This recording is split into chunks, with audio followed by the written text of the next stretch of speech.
Welcome to the KINJAZ Podcast. Here we will discuss dance, life, and whatever the we want. Folks, welcome back, or welcome to Kinja's Movement in the Shadows. We are your hosts, Ben and Anthony. And we are very excited to catch up with our guest today. We have dancer, choreographer, producer, talent manager. Her choreographical works have been seen with League of Legends, The Prince of Egypt musical, Disney's Descendants, Nickelodeon's Make It Pop, and Teletubbies. That's the biggest one. I definitely IMDb'd you. I don't even have I an have IMDb. many questions about Teletubbies. And Jackson Wang, the Magic Man Tour. She is of the first class of female Kinjas, mother to Odin, wife to Mike song. Yes. We have Addy Chan. Hello, guys. Back in the pod. Back in the pod. I still wish I had an IMDb. Thank you for. I feel like you do. I don't think I do. You might You have probably secret do. credits that you just don't Yeah, even know. I have an Just IMDb. look it up right now. Well, you're Look it awesome. up But I right now. no, but like I haven't done anything. But I'm looking it up somehow- right now because this pod's about me. Also, like I could help you do it in 5 seconds, but you might have credits without you even having to sign up for it. Like if you were on, maybe from like Beauty and the Beast, maybe Or from LXD. Okay, there's a number of different Anthony Lees, and none are me. Okay, we have to kill them. This is a great start. Let's off We them. need is a great start. to. We need. I to have kill nothing. them. I have. Well, we need to fix Did you that. There's Step so Up? many Anthony Lees. I didn't. Okay, There's an Anthony Lee that did Women of the Prehistoric Planet in 1966. that was you. That was me. That was totally you. We need to. Not There's even also like- a producer on The King of the Kickboxers in 1990. just Still claim not that. We me. need to just add your photos. It's not me at all. All right, so we need to get Anthony Lee and IMDb Bars. bars. This is about me. Also, it's never Addy. thorough. Hi, thank you for having me Hi. back, you Thank you guys. Well, now it's a proper podcast because last time we were on Zoom, which is not proper podcast. Yeah. Also, I feel like this might be my redemption pod because when we did the last episode, wasn't it like 2020? It was Like when when we're the in world sucked. quarantine. Yeah. And I was like, yeah, I'm trying to be normal, but Yeah, like yeah, yeah, absolute yeah. chaos is Yeah. the world is burning around me. It was a So weird time. I might be better this time. Yeah. Well, we made it out the other side We did, yeah. ish. Mhm. And welcome. I realize you match the room's color palette. I do. She's wearing so much green right now. Is that what you're saying? No, I'm just saying, well, the I brown do. and the black, I don't know, just somehow matches. Those are so neutral. I feel like people do this like subconsciously because we had Ving on the pod. He kind of did the same thing. You know what's green? Her neon green beverage right there. That looks like Yes. a broccoli from This Yoshinoya. is Shout out care Broccoli of Productions. Chad, we Shout love out you. Broccoli Productions. The resident bartender fun. What actually maker. what actually is that, Chad? What is What that? is this? It's delicious. He just grabs Okay. stuff from my Hire fridge the and he puts man. it in Just- there. yeah. Hire the man for parties, quinceañeras, There you go. mitzvahs. Yeah, bar mitzvahs specifically. Ooh, we should brand quinceañeras, bro. Oh my god! Because we're all of Latin Hispanic roots. Yeah. Why didn't we think of that? Yeah. Why? All of us We're are so- 15 We're again. so late. I don't know. She said it. It came out. I don't know. All right. It just felt right. The only Addy. thing we're not going to do is Here talk I about am. Addy. Yes, We're just here not going we to talk are. about Addy. That's all. I just Here felt. we I felt are. the spirit of the room. Yeah, feel the spirit. Also, I need to know where you got that because we have John Shees in our house right now. So guess what? That's John Shees in my house right now. There you go. why does he have two? He has this. You have the same one from John Shee? But it's his because when he moved, when he was going to Japan or whatever, me Got and Mike you. have been holding it. But it is the centerpiece of our home now. Okay, So this now is it's also yours. his, which is the centerpiece of our podcast room. So he bought two. Oh. and both of He y'all. so he probably bought one, gave it to us, gave it to me, and then I ended up using it. And then he's like, "Fuck, I need another one because it was sick." Got it, had to move, gave it to them, regretting it, gonna get another one. He didn't give it. We are currently in a holding pattern. That's Okay. that's what he said You're to holding me. it. And You're look holding at it. my Yeah, holding pattern. Yeah, it's there. It's being held forever. Yeah. Held forever. Anyways, Yes, I need to anyways. find out how to get this. We're gonna avoid talking about Addy the whole podcast. Yeah. Yeah, we're I'm just just gonna like talk about here. everything. And for else. everybody who's just listening and not watching the video, Great. Yeah, you're gonna love this part of the. This is actually of my the favorite part. show. All right, Okay. where we get to just Speaking have of, fun. am I supposed to be looking into this lens, or is this for the humans listening? You look at us. Look at us. Okay, good. Yeah, okay, yeah, thank yeah. you. Or break the fourth wall whenever you feel like you Yeah, need to. like I just there you did. go. There you go. There it is. All right. Well, this is your second time on the pod. We already got the origins. As always, go back to that first episode if you are curious about the origins. We're not. But this episode we just want to catch up with our sister, Addy. You are now a Kinja. You weren't a Kinja Oh my before God. when we first talked. That's right. So a lot has changed. So you said I looked up your IMDb. I did the Wikipedia. We also don't have a Wikipedia. Yeah. What is that all about? What is that all about? I don't know. I'm just throwing out facts right now. Yeah. I We need did to not fix make that. mine.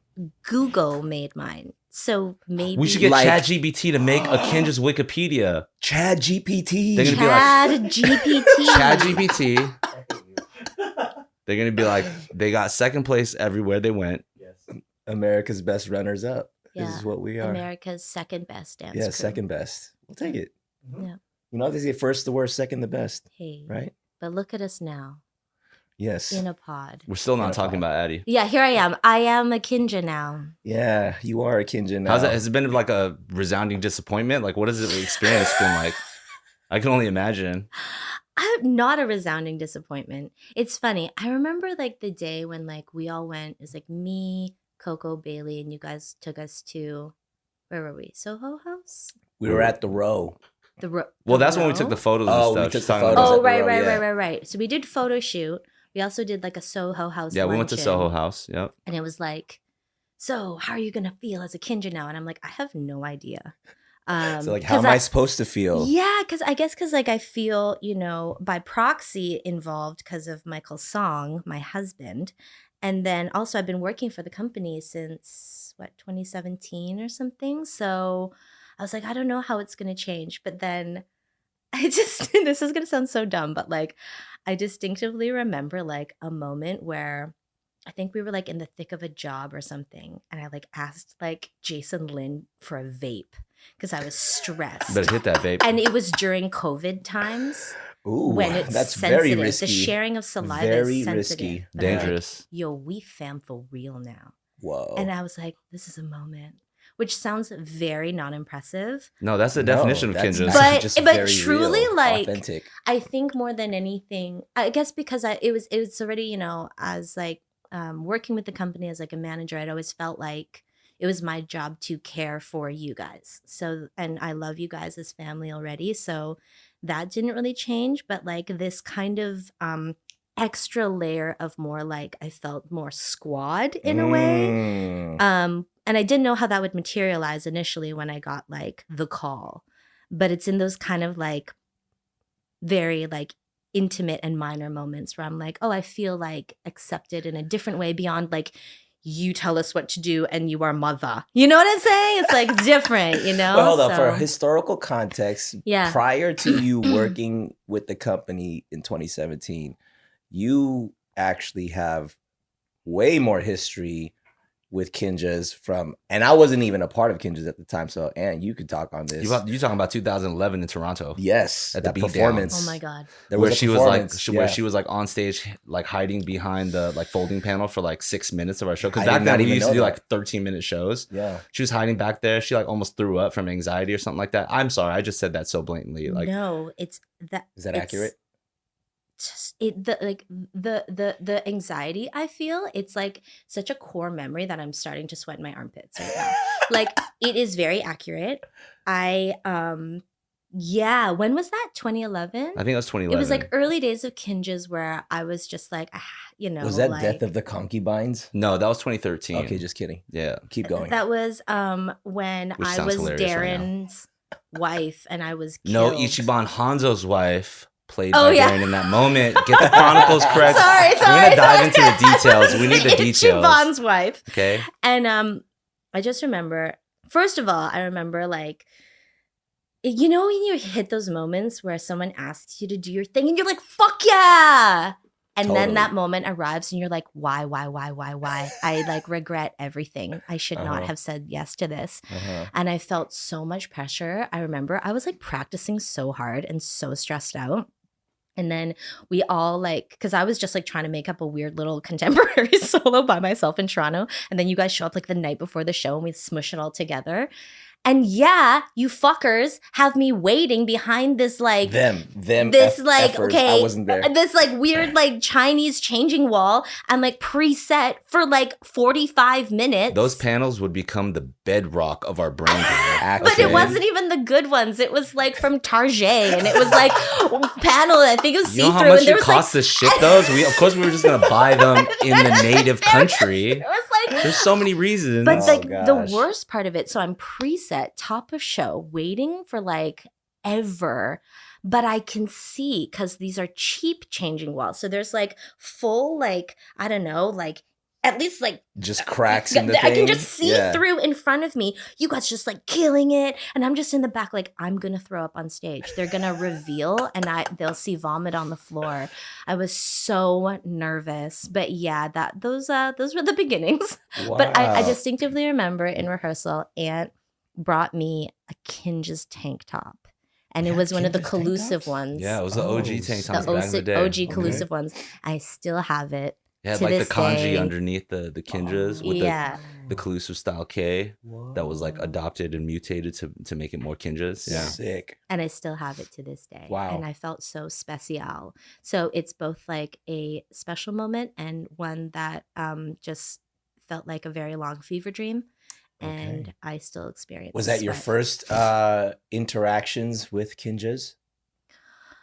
No, as like the whole squad? I'm actually really asking about Mike. Oh. Like, was that a thing at that point? Yeah, no, All the fans have wanted to get to know the love Yeah. story, by the way, and Oh how my- We haven't all the gotten- fans. I Are don't you know it. direct you That's why I'm messages asking for you. days. I'm asking you because I don't know it. Really? Yes. Okay, children. Michael Song and I have a really beautiful love story. Hey. We met in 2009 at that same competition where we did that performance. But it was in 2009 at that Toronto competition called the Beatdown, and it was like right off the tails of like Cabo Modern smashing it and stuff. So it was like Victor Kim, Michael Song, and came out to judge, and I was there as well. And like my first impression was like the judges are supposed to meet. I'm late. I open the door. Everyone's there. And Michael Song is like sitting at his little desk making a mix for all the judges showcase. But I didn't prepare. Probably on GarageBand. On GarageBand. Yeah. On GarageBand. And this was like still had, what were those earrings that had like the chunks? Studs? Those Yeah. like stud Michael Oh, Song. Plugs? Are they And called he plugs? still Yeah, the and, plugs. and his No. headshot was lip ring Michael Song. Mm-hmm.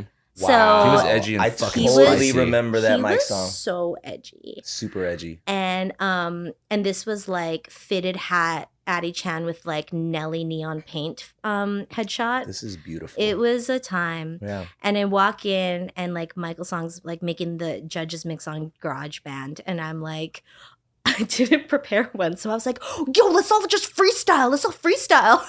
Then so I like made everyone scrap all the planning they had done. And then for the judges showcase, I switched sweaters to like my big triple XL sweater with like at the time that Missy Elliott was really tight, and it was like graffiti that says Addy across my chest with like gold chain around it. Sick.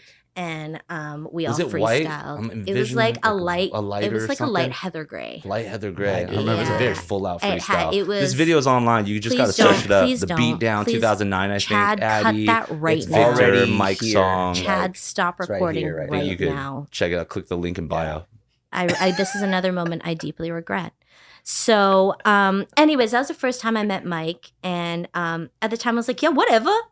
And then the and then the next day, the hosts were amazing, and they took us out to Canada's Wonderland.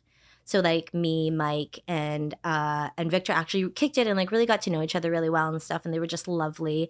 And then the moment though was when like we had iPods and you know, like the actual iPod, Yeah. and you were sharing music with each other. So we were on the drive back from This is a Canada's big moment, by the Wonderland. way. This is huge. And we had a really good day. And he was like, yo, you want to listen to this track? And I was like, oh, shit, that's pretty cool. And I'm like, I feel like I know you.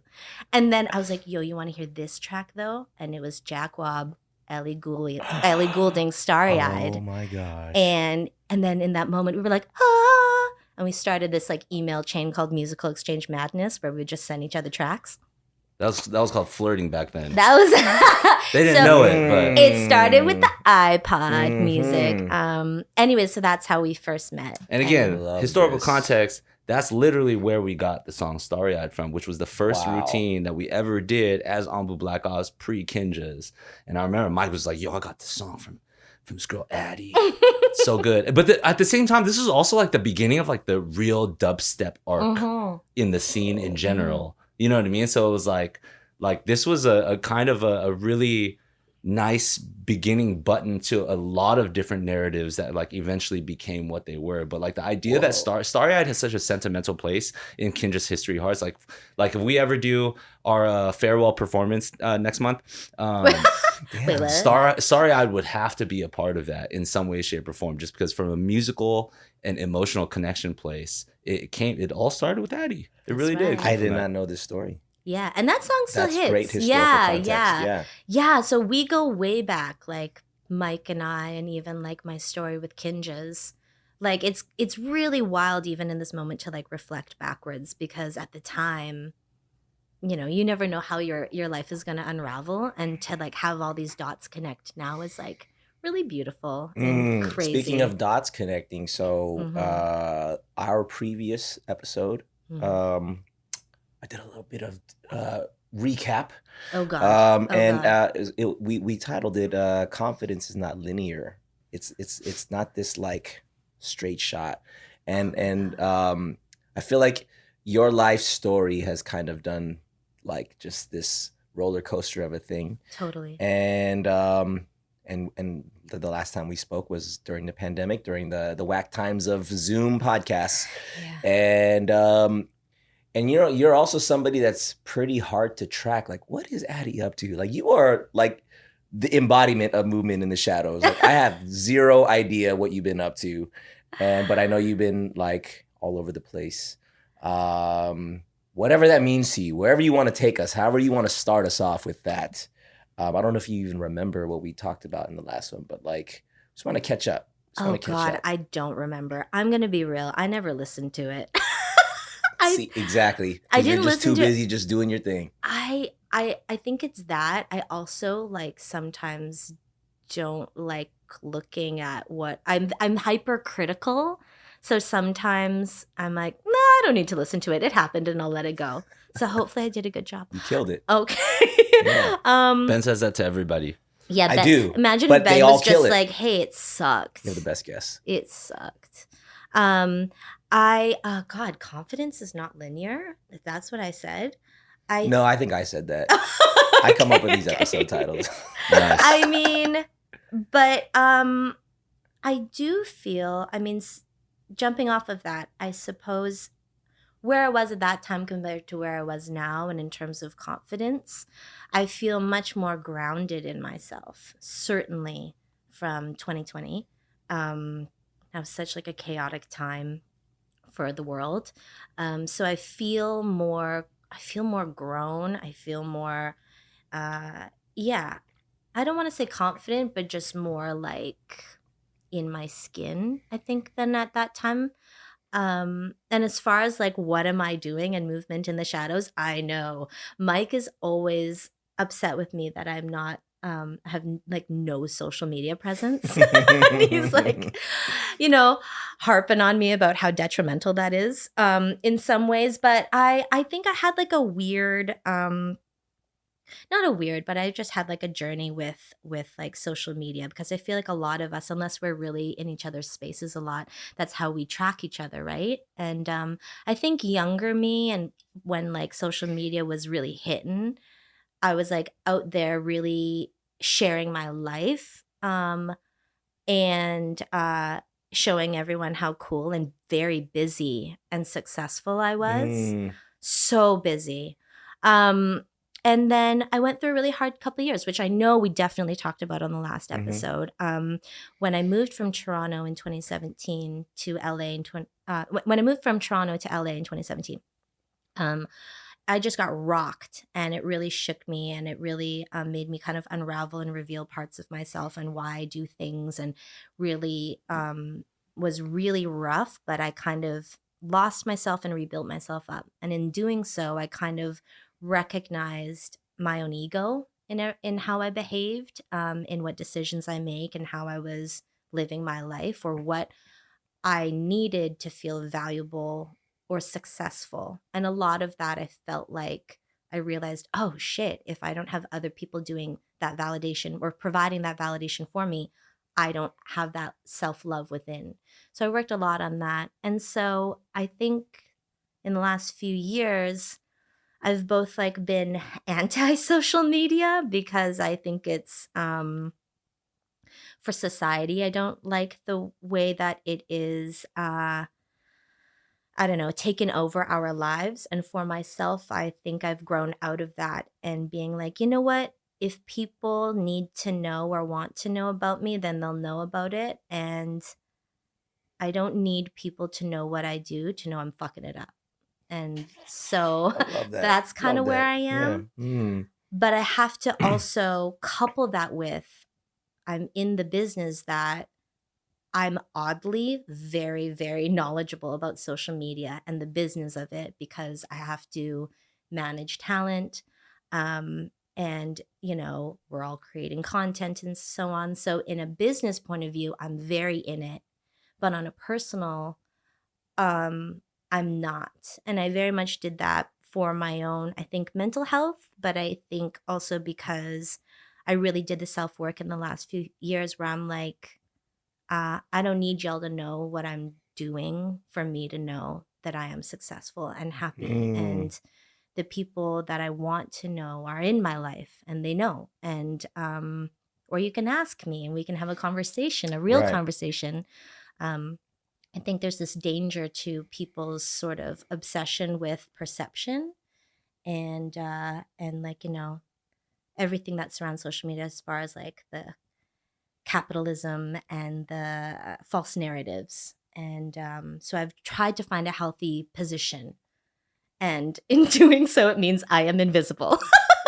Or I just say happy birthday to people in stories. And I do a lot of caps lock commentary, as you may have all seen. And a lot of hearts. But for myself, I'm not very out there. So that's why I'm like, hey, you IMDb'd me for sure. For sure did. 100%. Yeah. Well, you know, especially as like artists, content creators, and like the type of work that we do and stuff, there's a clear link, right? That where we can associate using social media as a way to let the world know that what we do, what we're capable of, and therefore it like indirectly or directly turns into things like new opportunities and whatnot. 1000%. So for you though, like how do you feel without promoting yourself or without promoting what you do, your craft and stuff? And I know that, you know, talent management, that's like a different thing because things come in, blah, blah, blah. But like you're still doing things like you're working on, you know, the esteemed Teletubbies.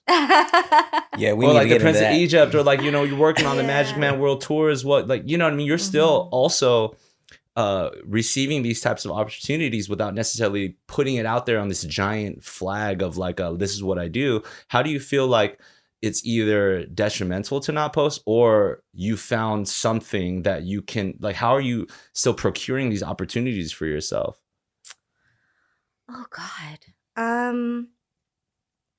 You know, I actually get asked that in another way. Often like young dancers and stuff will ask me like, how important is your social media presence? And in one way, I'm like, it's very important. You know, we're booking talent off of social media and everything. But I'm also like, I'm a dinosaur. And I've been telling myself to make a website for 10 years. Do people even go on websites anymore? Like, you know, like much less being active on social media. I have no TikTok. So I feel like I, as a dancer, lucked out where you can be a dancer and go like the traditional route and make a name for yourself through auditioning and being in the room and everything. And I kind of had accumulated enough of a resume where I was doing it as a dancer and a choreographer before social media was such a necessary mechanism to be seen and get your name out there, and truly connect. As much as I can kind of shit on social media, it's amazing. I find dancers that way. I book people that way. I'm entertained. I watch fun cat videos. But I guess as far as like getting my own opportunities now, I've been doing this for a long time. And so I have a lot of, good connections. And I think I have a good reputation for doing good work and holding it down and being good to work with. And I wouldn't say it's just word of mouth, but every job that you do, because like what we do is so like you pop in and out. You'll be working really intensely and your world is with these like 50 people for this very intensive amount of time, and then you leave and you never see them again. But you never know what connection comes from that moment. And so I think over time, I mean, like I have agents too and stuff, but really it just comes from every time I work with people, I do my best, and I think that people like working with me, and then so I keep getting called back. Teletubbies is a perfect example. The EP on that show was at the time a producer on my Nickelodeon show, Make It Pop. And so I hadn't heard from her for years. And then Teletubbies was doing their reboot and she brought me back. Or even the Jackson Wang thing, that's just from me knowing Ving through Kinjaz. And then I got brought on through that. So I really think that even though I'm not out there selling myself, and I know I should, guys, I've been definitely procrastinating. Every year it's like make a website, make a new demo reel, post work on social media, like literally it's on my to-do list every year and I never do it. But I've been very lucky to have people want to continue to create and work with me. And I think it's because I'm good at what I do. Yeah. So I think you're touching on something that's really interesting about what people tend to use social media for. I don't want to overgeneralize like everybody does it in this way, but we feel the need to be like, I need to be active so that people know that I'm doing cool stuff, so that hopefully people reach out to me. So almost like we're doing it so that we can get a lot of sort of this inbound, like, I hope people see this and then hit me up. And then the old school way of doing it is just being dope at what you do and killing it, when you're in the field. And then you also do your due diligence of staying in contact with people, which takes effort. Like you have to do a little bit of this, like, hey, we should go grab a coffee. Let's catch up. Let's like, how's everything with this and that? And I feel like, I don't know. I mean, I know personality types are different, but I think social media can also make you or make a person become a little bit more, I don't want to say introverted, but like I hope people reach out to me based off of what I'm putting out. Like versus me having to go out there and actually like be a person, like a human that also wants to interact with other humans and touch base. Because you said it, right? Like if you really want to know what I'm doing, like hit me up. Like we'll catch up. Let's grab a lunch and we'll talk life and all the things. And then so it's a bit more intention, I feel, of like I want to do it the analog way. You know what I'm saying? Like I want to just like let's hang out. I do. You know what I'm saying? But like that's the real stuff. Not to say that social media stuff is not real. I get it. It's just another way. Well, I mean, also as a testament specifically to Addy, though, I'm gonna glow her up because she probably won't say it in this detail. Yes. But you know what I mean? Like the Kinjaz is a very quite vast grouping of like artists, choreographers, content creators, blah, blah, blah, blah. There's a lot of different bookings, inquiries, different things that come in and stuff. So to even be like appointed like as our head management position means that we trust her ability, and we've seen her specific prowess in those things that are not necessarily on front facing showcase. It's like her rapport building, her verbiage, and the way that she connects with people, the way she can light up a room, depending, and it doesn't matter what your skill talent is. You know what I mean? You might just be the EP that comes in. You might just be the rich white guy who just pays for stuff, but you don't know anything about it. But she'll know how to connect with every person at every tier and every level, from the highest exec to the person who maybe is just like, you know, the PA who's grabbing coffee and cleaning up after stuff. But she'll build a relationship. Right. She'll make everybody feel valued, and she won't leave a single stone unturned. You know what I mean? The way that you're capable of looking at every line item detail in a contract that's like 60 pages to still being able to like make it seem friendly and easy for people who don't understand those stuff, and being able to communicate all that kind of verbiage is like, it's huge. It's a skill, and that's exactly the testament to why you know continue to get like different opportunities booked or brought on to different jobs and stuff like that. You know what I mean? And I know I was asking that question, like maybe what's the link or the leverage, but like I'm privileged to be able to see it firsthand. You know what I mean? I'm still texting Addy, you know, like, what about this? Like, what? And I'd like to think that I'm pretty capable and I can handle, for the most part, almost A to Z of every type of thing that I do engage in. But that's not the point sometimes. Sometimes there's also the who's the best at this, you know what I mean? And who can also be the one to represent the best of this thing, you know what I'm saying? So Addy does that very well. You do that very, very well. I think we're very fortunate to have you. But I think that's a huge thing though, because like, you know, Thank you. That is, like you said, from a generational point of view, you're maybe acquiring and needing to use these skills. You were throwing workshops out in Canada, teaching people how to like get booked and stuff, how to present yourself in a certain way. You know, that's way more unique and few and far in between versus just somebody going out there and teaching the talent. How good can you get at dancing or acting or something like that? But there's a whole realm of skills and things that somebody actually really needs to understand if they want to make themselves the whole package, the triple threat, and the thing to be continued to be hit up, because like I had a great time with that person. Maybe this person is slightly better artistically for XYZ reasons to this moment, but like, can I endure a 3-month project with this person? I loved working with this person. That's totally different. You know what I mean? So just knowing that is its own whole set of skills and talent I think is very important, and I think that you're very masterful at that. Oh my God. I'm gonna have to co-sign that. Oh my God. Thank you so much. That's like really, really sweet. Thank you. I don't know what to say. Like amongst all the stuff contractually, rehearsal schedules, this like all this stuff, even for like us doing the guys that just did the Jackson Coachella set and stuff like that, she'll go above and beyond. Everything's taken care of. All the information is where it needs to be. And still on the day of, she'll send an all caps text to make sure that we kill it and have a great time. You know what I'm saying? It's always all caps, y'all. Like 99% is not 100. And like it's a difference when you see it. You know what I'm saying? So when you see somebody go 100%, it matters that much. Oh my God, Bill. You're the but I call Bill. I call Aunt Bill because he's my brother-in-law. So or just my name is Bill and or his knows. name is Bill. And I don't have an IMDb, so you would never know. You've had it wrong this entire fucking time. Yeah. Thank you so much. I really appreciate that, you guys. And you know, sometimes my job is very movement in the shadows, and I feel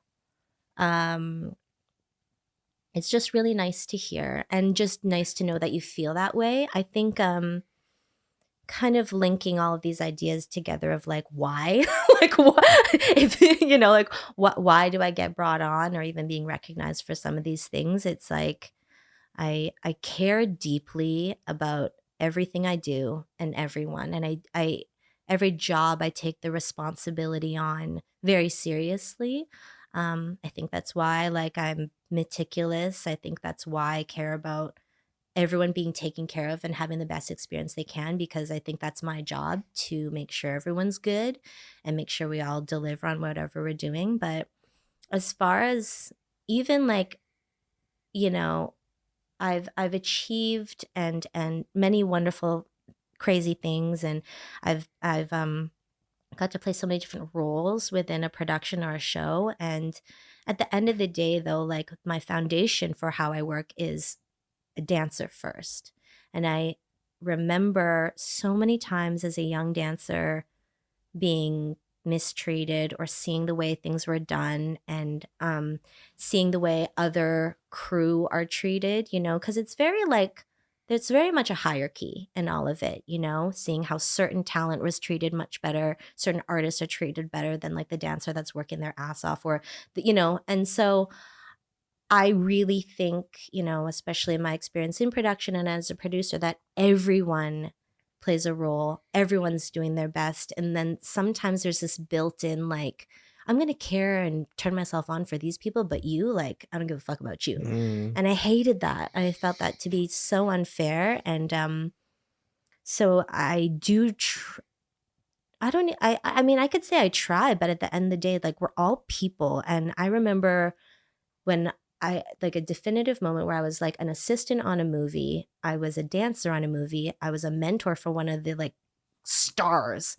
And the head choreographer, who is very, very famous, who I will not name, would call me like, would not know my name or would call me like some slightly racial nickname. Like Ching Chong? Kind of, yeah. Oh shit! I'm not gonna. I'm not gonna say it because if people were on that job, they might know. So I'm gonna just leave it there. And I felt that was so minimizing to the effort that everyone puts in on a project, And I hated that, and I felt like such injustice in that moment. And I always vowed, like, if I'm in a position to care and treat people and be a part of the experience for those people and be in a position of power, I'll make sure that that person never feels that way. And so it's validating to know that it's working. Yeah, because I've those kind of like hard times or times where I felt kind of like, really hurt by stuff really informed me on how I'd want to lead. And so I think that that's how I have my kind of way of being professionally and just as a human being, though, like, like everyone's a person. Everyone has a story. Everyone's like, just be kind and, no one's above anyone That else, is a real, like, to be realistic, though, that is an uphill battle, though, right? Like, I mean, the dancers have been notoriously the bottom of the totem pole in the 1000%. entertainment industry. And no 1000%. matter how much things like shift or evolve or mature and stuff like that, like at the end of the day, from like a operational standpoint, it still always happens in that manner, right? Like even as a choreographer, it's like the music comes first. So if the music suddenly changes, it's like the moves have to change. So the dancers have to get into rehearsal and everything that they have worked on has to be deleted and redone. You know what I mean? Like no matter what. First to be cut, last to be thought of. That's where you skim the money from in your budget. That's where you cut time from. That's where you're casting based off of things like look, 1000%. Even ethnicity and all that stuff. Oh my God, so it's kind of almost baked into the ecosystem. But that's what I'm saying. It's like for you to, you're doing a great job. But I mean, at the end of the day, like you're putting yourself in a little bit of an uphill battle. You know what I mean? Trying to make sure that the people who are oftentimes least taken care of get taken care of. Yeah. I am. I feel like a lot of my job is teaching and advocacy, both as a choreographer or a creative director or as a manager or producer, particularly for dancers, because most of my work is dance or dance adjacent. So no matter what role I'm in, there's usually dancers involved in some capacity or talent, at least, So, and I do find that a lot of, sometimes I put myself on the line because it means I have to put my foot down for people. But I mean, that's how change happens. That's also how my people get paid properly. That's also how my people get treated fairly on set. And that's how hopefully I can make like a tiny droplet in like this ocean of an industry to, even in that singular experience, have maybe that producer learn and maybe that director carry that forward or that dancer experience that and have sort of a level of standard or precedent for like in the future, if something else happens, they can feel empowered to speak up. Or if they become a choreographer, they would want to do it that way or whatever else. So I mean, I don't want to say it's like an albatross or anything like that, but it's something very intentional that I do with anything I do. And the Addy fashion is she can like put you in a corner where you have no choice to like accept it, but then you're like, I still like you though. I know. This is crazy. I must comply. It's so true. I know I've done that to Ant. I know I've done it. No, that's what makes the skill so skillful. For sure. It's not just about what you do, it's how you do it. You know what I mean? Yeah. That's the amazing part. It's so true. There's something about that, like, I think you can go one of two ways when you've experienced the type of treatment. Let's just say in any relationship, if you've been treated poorly, and that's kind of like what you've experienced. So it's like, you can either take that as like, oh, I guess this is how it's done. So I'm just going, and even like not even on a conscious level, you just recreate that because that's what you experience. So you think that that's how it's done. Yeah. Or you can go the other way and be like, this is horrible. I want to make sure that this is never done again. And if I am ever put in a position where I have any say in it, I want to make sure I do the exact opposite. Because, right, like people I've seen, we've all seen choreographers who are just like another version of like the person that they've worked for and the person that they've worked for. So they just kind of keep it snowballing. And then there are the people who like learn from those things and want to make a difference and create a positive impact in that space. But you are taking a risk because it's like people aren't used to that. People aren't used to, vocalizing in certain types of ways. But then the ones who, are sort of quote unquote under you, the ones that you hired or the ones that you brought onto the job, they learn a much different experience, maybe from anything else that they've experienced. So like, I think, like any great, impact maker, entrepreneur, whatever, they see the problem and then they want to provide the solution to the problem versus just like replicating it and keeping it going. And so I just feel like what you've done and what you masterfully do and just the unique Addy way of doing things is just you are uniquely yourself, your personality and all the fire and energy that is. And then you also know like there is a way that it was done in your previous history that you want to make sure that never happens on your watch. Totally. And I think that's really, really admirable. Well, thank you. Thank you so much, Ben. Yeah, you're right. Like I can pinpoint the incidences in this all happened a lot more when I was like a younger powerless dancer. I've since like risen in the ranks, but there's very crystal clear moments in my mind that stand out as those moments. And you have to also add to that, I'm a Chinese woman, and how I really, I do all those things, but I also have to find this fine line of balancing some ageism because I'm Asian and timeless. Despite that is true. Despite the fact that I'm an old dinosaur.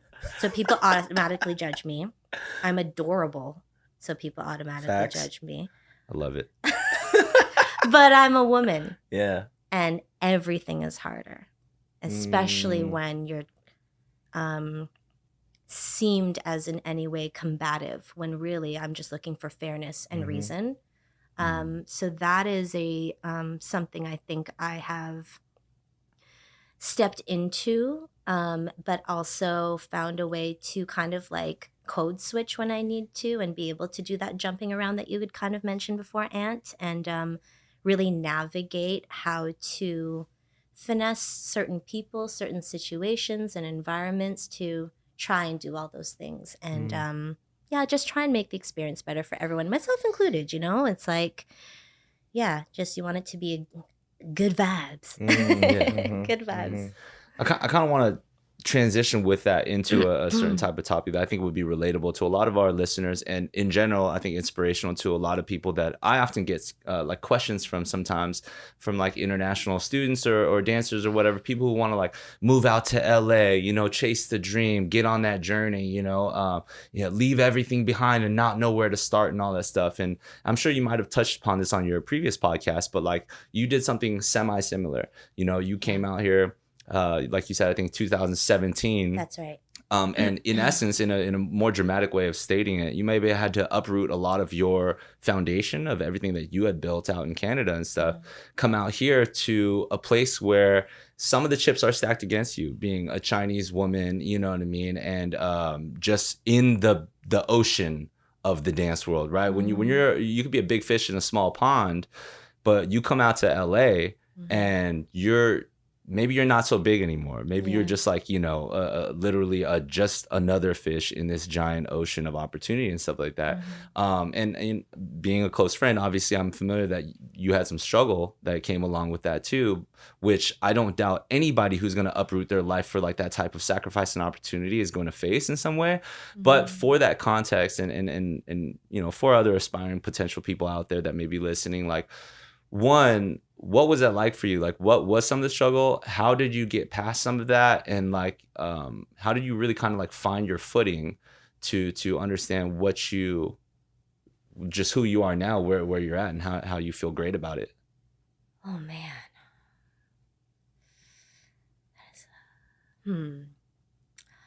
Well, I think my advice would be slightly different than what I experienced, because when I moved out to LA, I was like a grown ass lady already. I'm bad at math. 30. 73. So I was 86 years old. I was like, early 30s, I think. Yeah. I think you were 32. Was I 32? Yeah. Thank you. Michael Song usually fills in these gaps for me. So thank you, Aunt. I was probably 32. And then, so I've experienced life and I had what I thought established myself and known who I was, which kind of, again, back to some of those sort of earlier comments about like, I thought I was the shit, especially in Toronto. I had been living there for 10 years and I had a career. I had established myself and so on, but I was moving to LA for love. And that was my stomach. Sorry, I didn't eat breakfast this morning in case anybody heard that, Chad. Okay. It's a Kinja Bang Noodles ad that just gets put in right there, by the way. Fix that problem. So when I moved to LA, I both came off of some big things. I just finished my long, wonderful TV show, and that was supposed to be picked back up again, and it wasn't. So my show died. My dad had very, very life-saving surgery at the top of January 2017. He had cancer, which was very, very scary. I had just gotten married. I sold my townhouse in Toronto, and I moved to LA. So a lot of life happened in a very short period of time. And I thought I knew myself and was grown, and I was like ready to leave Toronto and just start my life again. And then when I moved to LA, it was both like the most beautiful time because I'd like married the man of my dreams. But the most difficult time because like once that kind of immediate kind of like rosiness of, oh my God, we're married, we're starting our life. Yay, it's so warm here. Once that left, it is like sunny every day. It really is. Once that left and I was just me by myself, it's this very unique feeling of suddenly feeling like you no longer, and this unraveled slowly over time, but you kind of like, I felt like I lost a sense of myself because I didn't have, every time I was meeting new people, I was introduced as Mike's wife, period, the end. Now I'm very proud to be Mike's wife, but I'm Addy motherfucking Chan. You know what I'm saying? So that rocked me because now I didn't have other people to tell me that I was the shit. Other people just saw me as this vessel. And I'm like, oh, like you guys don't know what I do. You guys don't know that I'm capable of. You guys don't know that I'm cool. And like I had to I felt like I'd lost myself because I didn't have other people to reflect who I was. You know what I mean? Yeah. And that was so like, like so hard because I now lost my professional connections. I lost my network of people, my jobs, my sort of like stature in a community. I had no friends. like a pharmacy is something different here. Like, what is CVS? Like, you know, like Wait, explain I to me never this know where I pharmacy thing. am. Listen, I know it sounds dumb, Tell me but what you a have pharmacy to imagine. is. I am Okay. like just names of things. Okay. Just basic normalcy Yeah. of kilometers and miles. Got it. Fahrenheit and Celsius. What the fuck temperature is it? I don't know, Ben. You know what I'm saying? Basic things of what is reality to you for 30 years of your life. And I never expected a huge cultural shift from Canada to America, but the most normal things that you just take for granted that are familiar and place you and feel like your roots are lost, including the name of a pharmacy. Like Civis, where am I going? Wahadu. Like, and it seems so minimal, but when everything in your life is unfamiliar, right, it sucks, man. And so I'd lost a sense of self. I had no sense of environment. I had no friends. I had the love of my life, but I felt completely unmoored and like just so sad. I went into a really bad depression that I worked through for 2 to 3 years, which we talked about before. And I had to like check myself, but you always grow from hardship and pain and everything like that. So I feel like I rebuilt myself into this version of me now. So that's like, I guess in going back to your question, it's like, I think if you're an adult and you're moving, these might be some things that you're not thinking about because you don't know what you got till it's gone. Little acquaintances, little dancer kids in the community that I'd known for 10 years that I'd probably at the time been like, yeah, whatevs. Getting to see them and just walk into a place and have people know who you are and I know who you are. Going from like that to nothing is so hard, and you don't know how hard that is until you experience it. What more? I was also absorbed into this very dense network of Mike and the Kinjas, which everybody has deep history. Everybody has deep connections. So that's very polarizing. So I felt even more like alone and on the outside. So it was really hard. So I think more than anything, it's like transitions are hard and you got to just put your time in, and everything is temporary. And even in my darkest times, I could like intellectually understand that, but it didn't take away like how hard things were. But I would say to anyone experiencing a really huge transition is just in the darkest moments, remember it's temporary, and you just got to let that time pass and you will rebuild again. You have to. You will. But if you're a young 18-year-old dancer moving to LA, that's different. You have a direct community. You have a clarity of goals. You're going to come in. You're going to go to every class and everything, And I think so that path is very clear. And you also haven't as deeply established yourself and your identity in wherever you're coming from. Exactly. Yeah. Like when you're young, you're on discovery mode, man. And like the world is your oyster.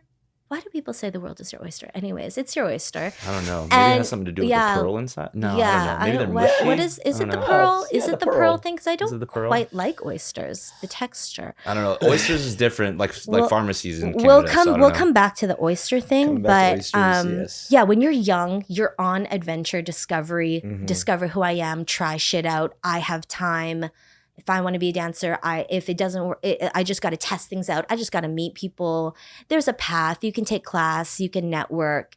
There's a bit of a map, and you're on discovery time of youth, which is beautiful. So for those people, I say just do it. Don't worry about failure. It's not a failure. You have to experiment and try things to know if it's right or wrong for you, and just go for it and believe in yourself and try.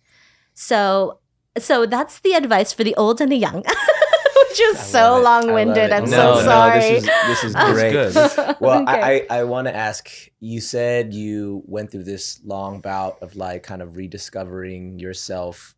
I'm sure there's a lot of routines and self-care things that you Sure. do. But before we get to that, I want to touch like literally just on what you were saying about when you're young, you have this discovery mode. You have just try things, don't be afraid to fail. And that's how you sort of like find out what's for you, what's not for you, and all of that.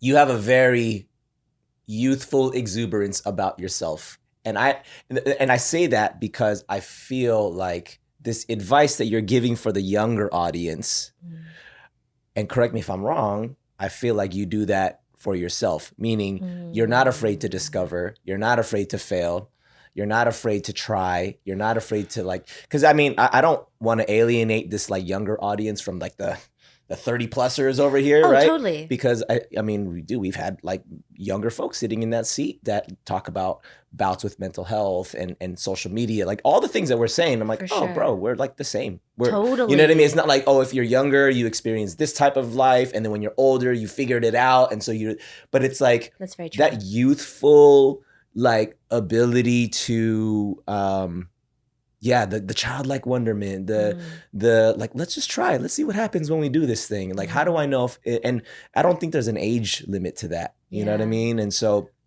I'd love to hear your thoughts on that, because I know we're like, okay, let's give some, advice for the youngers, and then, here's where we're at, the old guys, the old folks over here, the dinosaurs that are like, yeah, we're setting our ways and all that. But I'm like, I don't think you're like that. I don't feel like you're a set in the ways type of person.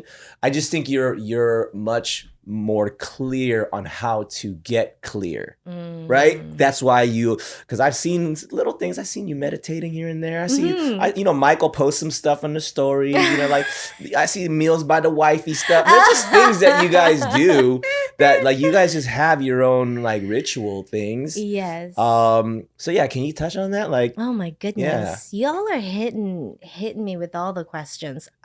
Working so hard, brain. Okay, here I go. Thank you for saying that, and I'm glad you called that out. You're absolutely right. I hate the idea, or I think it's not that I hate the idea, but I find that it's sometimes when people go on podcasts, they're like, I am old and I have everything figured out. And I think when you're young, you believe that. You believe like, oh, everyone else has it figured out.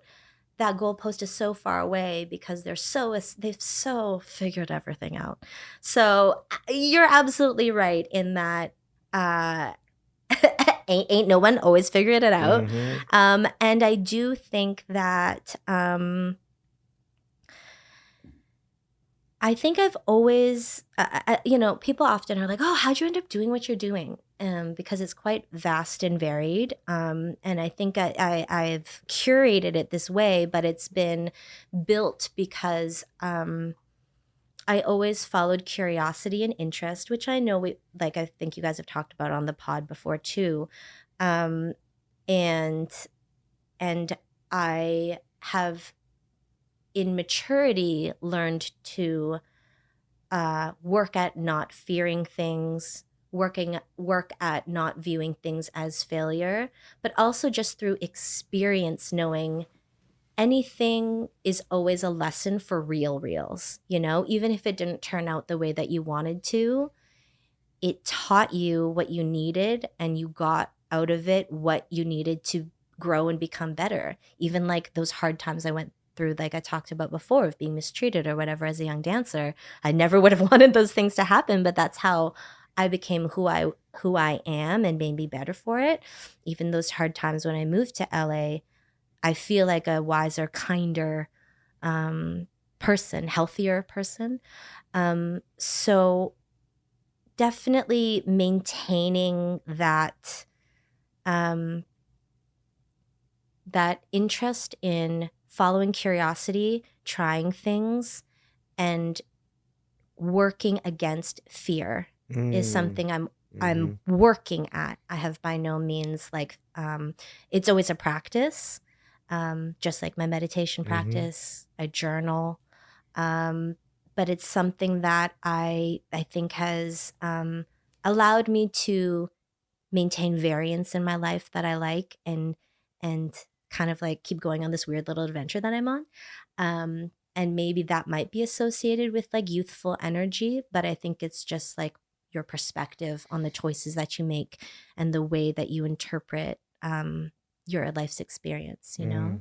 But I'm glad that you called out the old. I don't mean to speak down to you, youth. You are our future. You know, I do gotta say, just also responding to everything that you had just shared previously, and this is maybe not for everybody else, this is maybe for us personally. You had talked about, like, you know, coming out here to LA. There's a point where you're like being introduced basically as Mike's wife. It was more polarizing because, like, you know, the oppositions in your world were like not being familiar with anything, but then seeing Kinjaz was such a very, very deep cultured, like everybody's connected in a certain way. Brotherhood at all of the costs. All of the costs. So, you know, just for the sake of sometimes friendly, it costs a lot. It does cost a lot. We changed it to kin at all costs. Yeah. But just for the sake of friendly conversation, so it exists in the ether of life. Okay. You know what I mean? Here we go. It was always such a pleasure having you be there. I hope, you know, like I know that everybody always was very happy to see you and never ever felt like, you know, you were if anything, and you know, I can speak on this because, like, I was Mike's first wife, you know, so you know, when you came in, my world changed. You're like, who this bitch? You know? But there was a point, I think that there was a point, jokingly, but at the same time serious, and he might get mad at me for this, but there was a point where it turned from like, oh, that's Mike's wife, to like us looking at Mike because of the changes that you had probably instilled in him. He was evolving too, and we were like, that's Addy's husband. Yo, tell me it all. Tell me everything. Tell me everything. Like what things? I want to know. I want to know. Okay, he's so smart and articulate that he's gonna be like, no, I just found my deeper sense of self and became more. But we know where it came from. Where'd it come from? What it is? Yo, like there was stuff where I'm like, yo, I like this Mike now that Addy's in town. You know what I mean? Like things that would just be a little bit. I'm not talking junk. It's not about what he wasn't.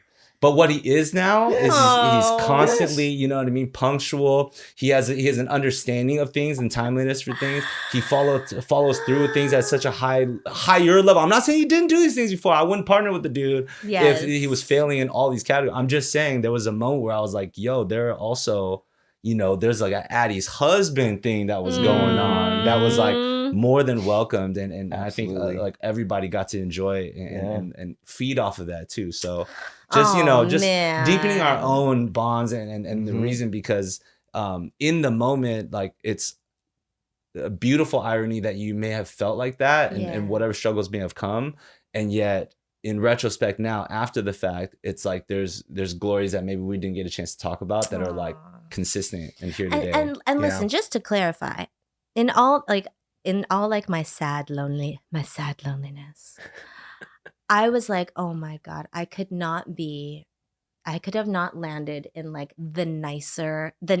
in a group of nicer, kinder, like Care Bear people. Like, you know what I'm saying? Like, even though I felt all these ways and lonely and maybe like I always used to call myself a satellite. Like, I always used to say I was a satellite that kind of like just twirled around you guys. But even still, I was like, damn, these guys are so nice.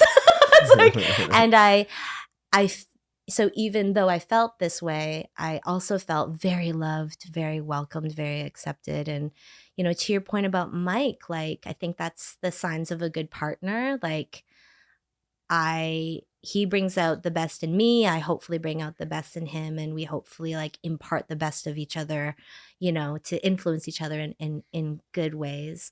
And also back to your youthful energy thing, me and Mike are total wackos. Oh yeah. And we are like, if you want to, like, my youthful madness and energy and craziness also is because I get to bounce that off of Michael's song. And we are in a bubble together where we maintain that energy. Which is very unique and crazy, but I think we keep each other fresh and fun and creative and supported. So yeah, that's also where I get it from too, I think. We had just gotten really, really personal. I just wanted to clear an anecdote, but then what you were about to get into were like deeper practices, routines, different things that Addy specifically does, whether it balances her mental health, whether it like gives her her daily foundation, or whether it just like helps her stay inspired to move forward in the things that she does. Give us all that.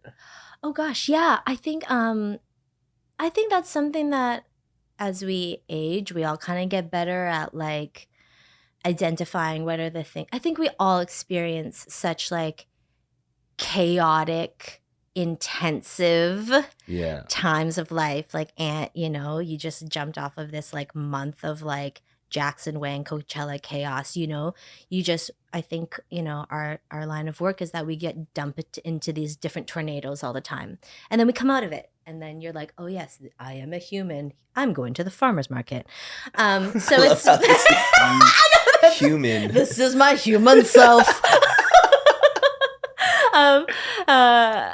So it's very extreme. And I also travel a lot with my work. So I'm also dumped into like different countries and different whatever spaces. So I think over time and life is just chaotic. Life can be crisis and drama and whatever. But I think over time I've just like identified like the very normal things that are key to maintaining like, you know, a sense of balance is, and just keeping my head on straight is like meditation, yoga, journaling, and then joy through like coffee, food, time with Odin and Mike.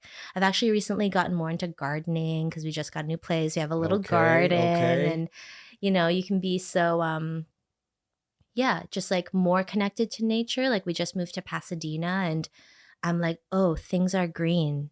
This is oxygen from like, you know, from Plants. moving. Yeah, I'm like, yo, we mountain folk, like our Yeah. Wi-Fi's choppy. You know what I mean? Like seriously. choppy. Yeah. Wow, So- y'all got It the is a choppy thing. Wi-Fi. Aunt knows we're on meetings all the time. We're like, and I'm texting him like, sorry, man, we're coming back. Stand by. But like, so, but yeah, nature, like all of these things, you know, and you hear about and people talk about all the time that kind of feel like buzzwords and like weird 7 steps to joy stuff, but it's very real for me.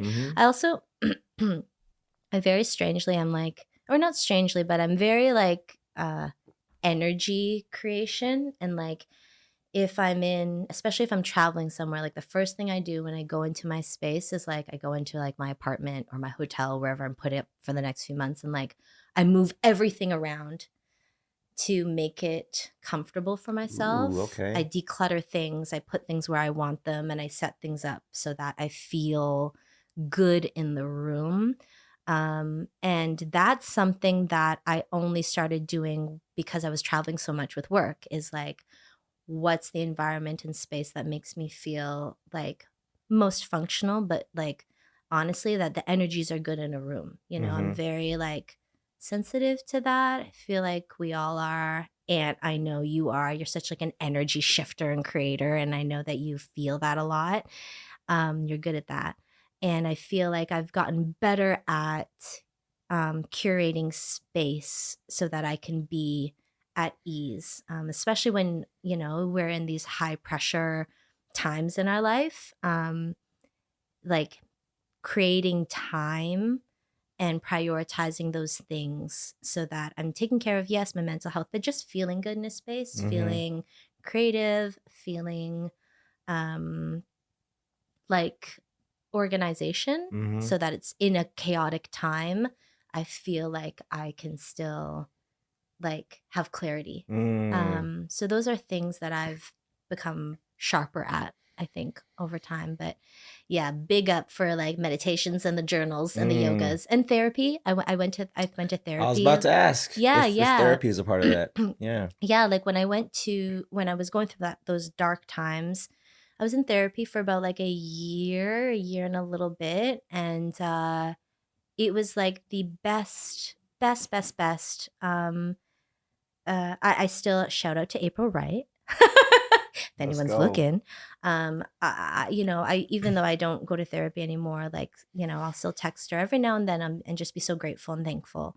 You know, sometimes I think there's still this weird stigma and taboo around therapy, and it's like highly recommended. Oh yeah, I'm a big Highly fan. recommend. I've been in it for about 8 months now. Really? Yeah. Oh yeah. Yeah. Okay. And how's your It's been great. experience? It's been great. Yeah. Like, isn't it so? Even just if nothing else, having a space that is safe to just be unfiltered and say everything that's circling in your mind out loud, and not being worried about how that can affect the other person, how that person might view me, how how your feelings are. It's just like, sometimes our brains, we can be hard on ourselves or just say cruel things, and just to get it out of there so that you're not attaching to it is so healing on its own. So I'm not in therapy now, but at the time, that was critical to being, I feel like, where I am at a very healthy, like, emotional and psychological place, which is Were always a there- practice. Is there any and not to say that they're like, you know, literally discovering gold in moments like you said. I think what you already said is the true gold of it, right? Like having a soundboard where you can speak freely and unadulterated, unfiltered, and all that stuff. Totally. And I can totally understand how powerful that can be. But is there anything that you're capable of sharing that were like either revelations or breakthroughs that you had through therapy, like specific moments where you were like, that session in particular gave me this particular understanding that I now practice today, or anything? Oh man, I think that therapy, coupled with a lot of, like, therapy was the jump off point for just kind of the investigation and excavation of within. So beyond therapy, I listen to a lot of podcasts and read a lot of Ayo. books, and, you know, just do a lot of, like, diving deep and introspection and reflection and self-analysis, which I think is also, like, naturally, like, of interest in my personality too. So I think a lot of it, or a big thing that I've been working on, which sort of is an umbrella for all of those different, like, vehicles that brought these thoughts into my brain, was just like the separation of, like, the monkey mind, the conditioning, the expectation, the lessons, whatever was taught to you as a child, and pressures, filtering out what those are that was kind of like thrust upon you through society, parents, teachers, peers, society, whatever, separating what that is and with who I actually am and what I actually believe and what my values are, and working to discover those truths within myself versus what I've been taught to believe or expected to do, or pressured into being like.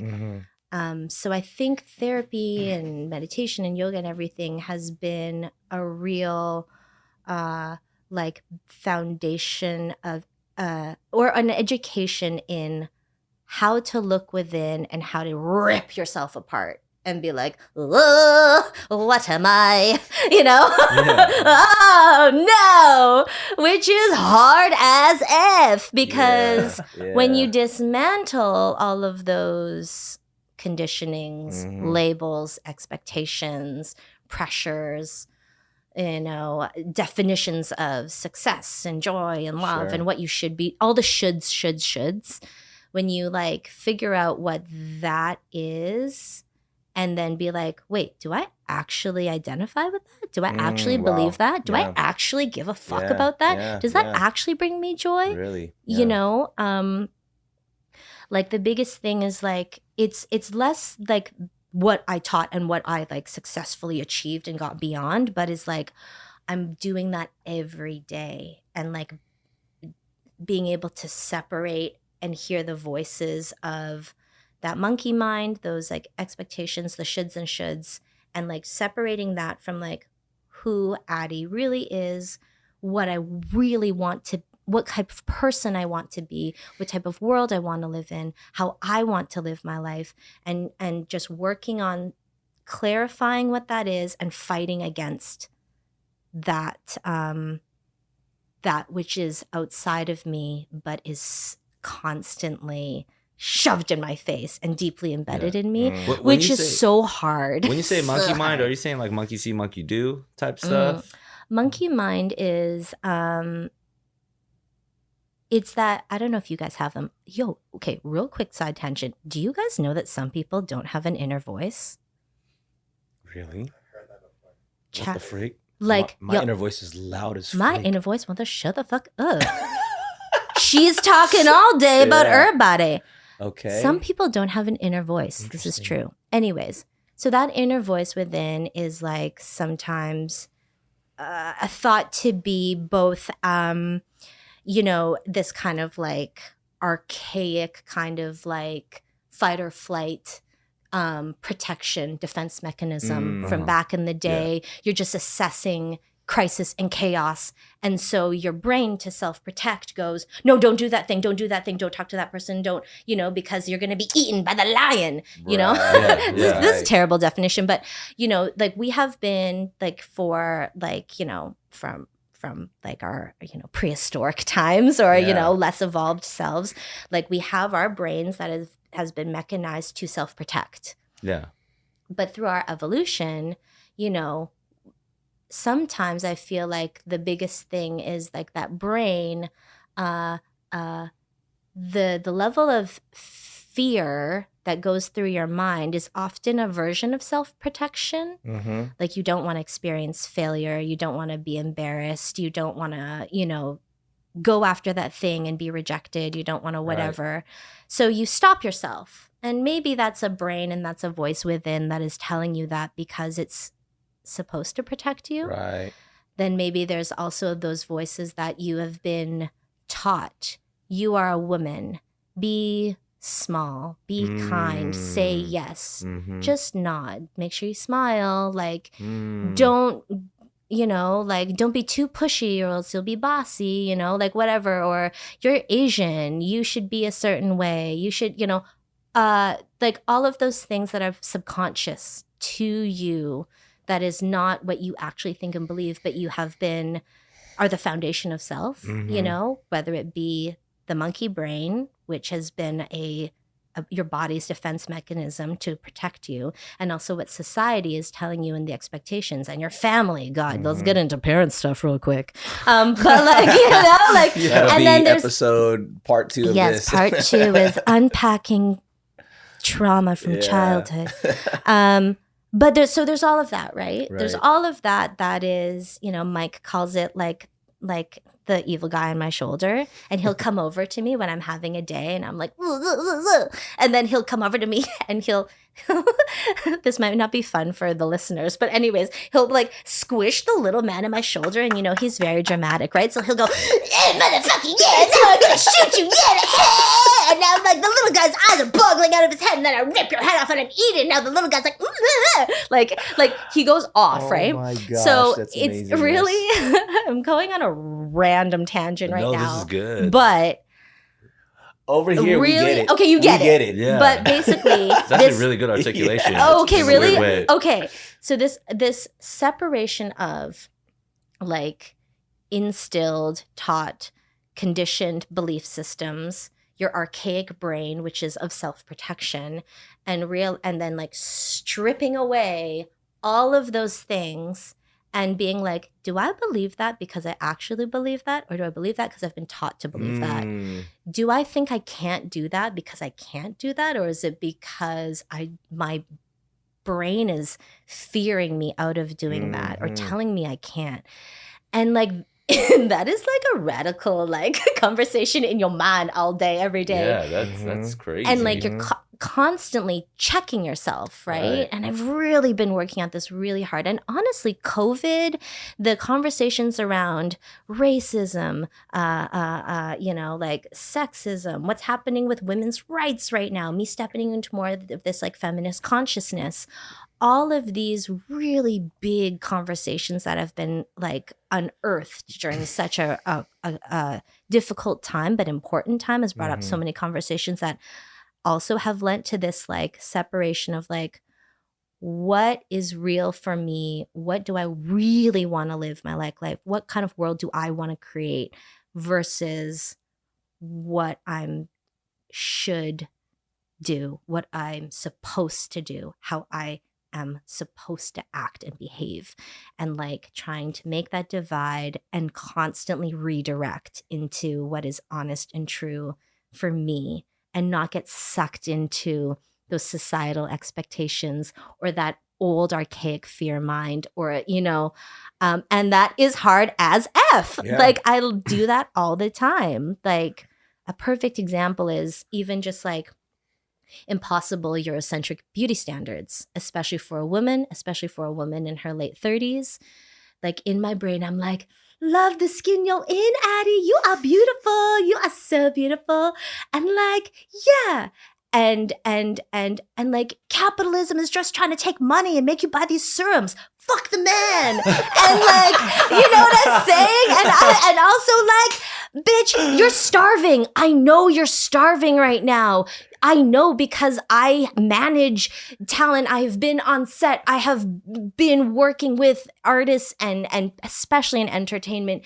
People, I know you're anorexic. I know you're sad. And like, I'm in casting rooms that are making all of these terrible decisions about beauty, and I hate it, and it's impossible, and back to social media and all of this pressure, and like, screw you guys, I'm gonna live in a tree and I'm gorgeous and I'm a miracle and I'm alive. You know what I'm saying? It's like, I do know what you're saying. I know Yeah. men, I know men feel this way too. You know, I sometimes I feel like when I start talking about feminism or something, there's a separation of like women, but I'm talking about feminism as equality. And I also know men have a different version of that.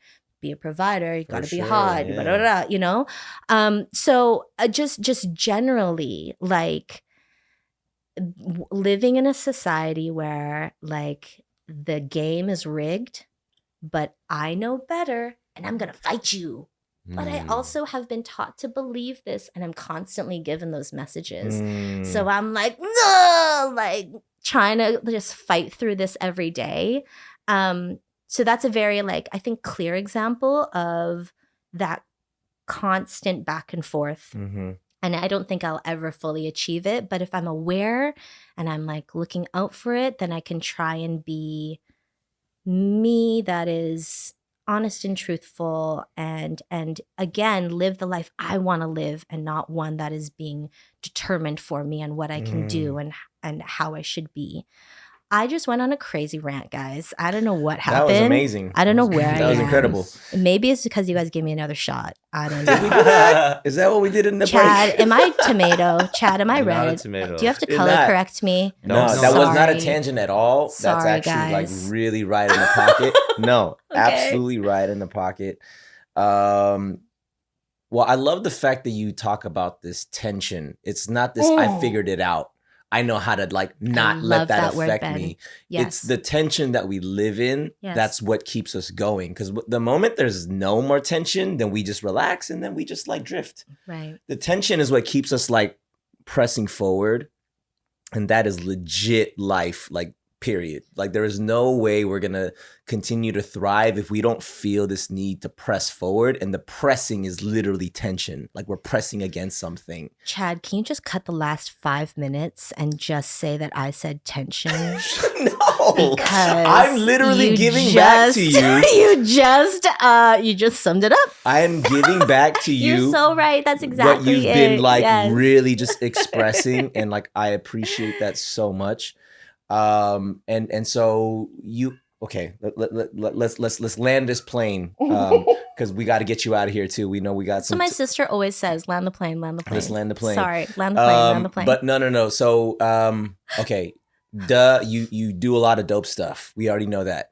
But then there's this like there's a lot that you're juggling in terms of your internal stuff, societal pressures, to you being this Asian woman, all those things, right? We're trying to make a good life. We're trying to do it well, right? You're trying to be successful with whatever that means to you, and I'm sure that has done this roller coaster of everything. Success is this, now it's this, now it's like I don't know. Help us define or like understand what your definition of a successful life is, given all the stuff that you just said. Tension. I think I separate like professional self with like human self. Professional goals are I want to step into being an EP and creating like original like film and TV stories. And so that's my next professional goal, just to add to the random pile of things that I do. That's that. As a human being, success to me, I define as getting to live with ease. And to achieve ease, you need like a certain amount of financial security for sure. But ease enables me to not worry. And I think that allows for you to have joy and freedom. I am a constant freedom seeker. I like to do whatever I want to do. Let's go. I like to do it how I'd want to do it. Mm-hmm. I like to pop around to different things. I like to, like captain my own ships and, live, not be confined and not be, I don't know, have the ability to do whatever I want, which sounds really like lame. No, but I dope. do feel like ease is the beginning of that, because there's like a certain amount of like success you have to achieve, I think, to get there. I think at this point right now, I'm there, but you can't feel, I think, joy and success and freedom without a certain amount of financial foundation, which sucks, but it's working within that like system we're in. So I don't want to just purely define success as being financial, but I'm in that system. So I have to slightly consider it. But ultimately, if I can live in a world where like it's simple, man, family, friends, self, happy, healthy, we have a home, and I have the ability to have a certain sense of autonomy. Autonomy is very important. Autonomy, independence, and freedom to experience life in the way that I want to enjoy it, I think would be real success for me, because that's not available to everybody. I think we're all in very unique positions where we get to have slightly like unconventional versions of life. I'm very grateful for that, and I'd love to just continue along that path so that just like continue on this like adventure. I feel like we have very adventurous lives. Love it. That's so good. That's so good. Do we have time for a lightning round? I don't know if we. I think we do. Okay. We do. Okay. So let's get as into long it. as it's real lightning. Real not like lightning. the whole Okay. lightning thunder 3, 2, 1. What's your fiasco. favorite snack? Oh no, it's this type of thing? Yes. I don't know, but it'll get deeper. No. Yeah, it'll get harder. Okay. Quick thing. I hate these types of questions because Oh, nice. I Must be the best part of the podcast. I hate I these have a types of very questions. like favorite of all time is like Okay. very impossible for Favorite me. snack right now. Right now. Favorite snack right now. You could regret this on your third podcast. Favorite snack right now. See, I get very overwhelmed because favorites are hard. I'm just gonna say like Most mediocre snack right now. most mediocre snack right now. A snack that's I've in your been head. I've been eating a lot of this cheddar jalapeno popcorn. Nice. Yeah, Good choice. But good I like choice. chocolate and peanut butter. Oh, It's very very different. good. Anything else you want to mention before we move on? No, to the next lightning question? Okay, cool. lightning Next me. question. Fuck! I told you I'm not good at these. Okay, go. What is your like meals by the wifey that you know just gonna land with Mike every time? He loves soup. Soup. He loves soup. He's a broth guy. He's a soupy, Yeah. brothy guy. Yes, he is. So I have been Absolutely is. making soup, a chicken Nice. soup and a miso soup. Okay, if you woke up tomorrow and you could be anybody in the world for 24 hours, who would you be? I'm so stressed. I would love to like be Odin. That's my dog. just because like I just would want to be like, yo, are you happy? Like, is this where you want your bed to be? Like, do you like this food or do you prefer like the beef one over the chicken one? That's Addy's And, like- perspective. You want Odin's gonna be like, hey, food now. Hey, True. this bed is here. Very simple. But like, I just want to know what's Like going if on he's in like there. into it. Like, Yeah, I just am I wanna- getting the stuff that I actually want Like, right now? do you know how much I love you? Do you Ooh. feel loved? Yeah. What if he's like, your perfume is too strong? Then I would know, and then I would take that information and I would adjust. There it is. There it is. Ah. Different kind of Freaky Friday. That is very, yes. Let's very make that different. movie, y'all. Last time you cried and why? Oh God. Last time I cried, I think I watched In the Mood for Love by Wong Kar-wai, and I cried at the scene where he was whispering into a tree. Wow. That's deep. That's also. Have you seen that that's film? deep No, and I also have sounds not. so random. I have Okay, not. just- No, but now we have to watch In the it. Mood for Love, Wong Kar-wai. Okay, Friends biggest and pet Family. peeve of yours that Mike does. Oh This is my for the fans. The fans have been God. DMing Yes, these yes. questions. I actually all have day. that This as is one of my for- questions too, so that's I love perfect. how these It's are actually the perfect. intriguing questions Very you want to perfect. ask me. Michael's song, pet peeve. I mean, I think just normal wife shit. It's like, why don't you just put that away? Why did you leave that on the counter? Like, it's like the shelf is right there. The garbage is literally right there. Just there, go. I think that's very normal. I think this he's gotten better at this, but this is something we've worked at, is like Mike is so, I think this is how we balance each other. I'm very realist and he's very positive. Mm. And but this is also this is like, you know, it's always a thing. It's like the thing that is difficult is also the best thing about the person. Not to say that this is difficult, but it was an issue of contention, which is like, I'm more of a realist, and if something's bad, it's just bad, and that's okay. Things can be bad. But he always has to like imbue it with meaning and find and derive the positive and stuff. And I'm like, it can just be bad. Like, what do you mean? I don't need to feel positive about it. Like, it's just objectively bad. bad, Like, it's yeah. just no. Yeah. So I love it. I but like, love it. but this is something we have talked about. Mhm. We have discussed this, and also I think he's become more of a realist, and I've become more There we positive. go. So we balance each other. Yeah. But that is sometimes I'm just like, let me just be mad. It's okay. It doesn't need to have a lesson right now. Or like a purpose. Don't give me purpose. Let me be angry. With a time limit though. Yeah. Like, angry for like a few And then minutes. tomorrow we're Yeah. gonna reflect There and be you like, go. yo, you're so right. Yeah. Yeah. Let's see. Look at that. That's a good balance. What is something that has inspired you recently? Last thing that inspired you? You saw something, you read something, you watched something, you heard something that inspired you.